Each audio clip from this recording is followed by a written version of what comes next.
ازيكم يا جماعه؟ عاملين ايه؟ احنا هنعمل كشري.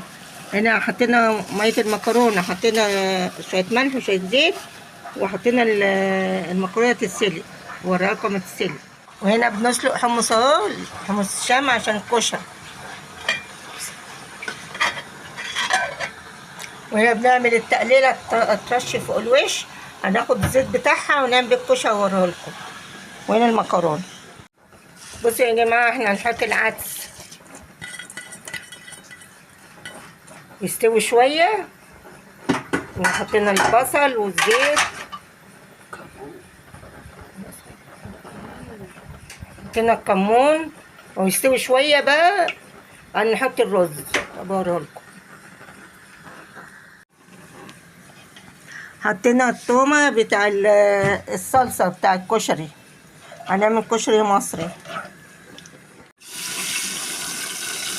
عملنا التومه، حطينا صلصه الاول نطلع الماده الحافظه اللي فيها، وبعدين نحط الطماطم بس، نحط بقى الملح والكمون والفلفل.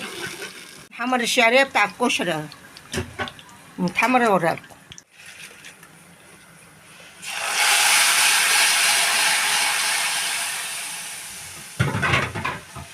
حطينا الرز والشعريه والعدس هو فيه،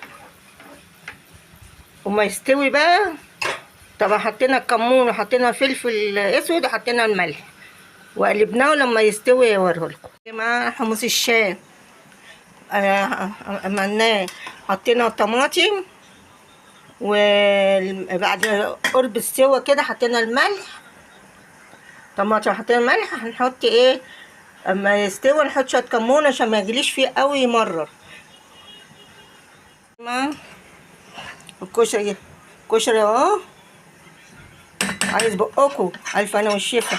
يلا حبايبي، لو عجبكم اشتركوا عشان اي حاجه عماله توصل لكم، ولايكات كتير يا حبايبي، وكلمه حلوه زيكم كده، كومنت حلو. بصوا يا جماعه، احنا هنعمل شطه الزيت بتاعت الكشري. حطينا فلفل احمر حراق، ونحط شطه،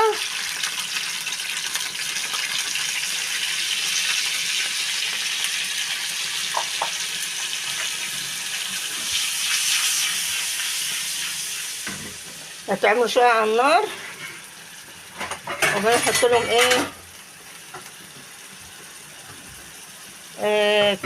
كبشه صلصه،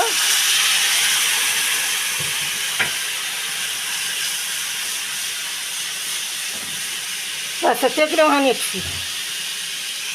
التقليه اهي مقرمشه جميله، بصوا مقرمشه قوي، عايزه بقكم بتاعت الكشري. الله، طبعا القرمشه.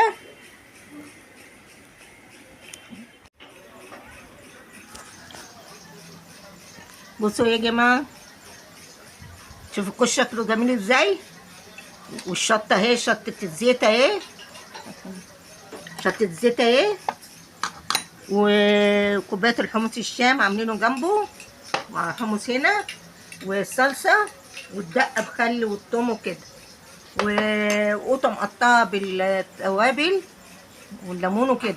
اتفضلوا تعالوا كلوا بألف هنا والشفا. متنسوش بقى يا حبايبي اللايكات والشير والاشتراكات.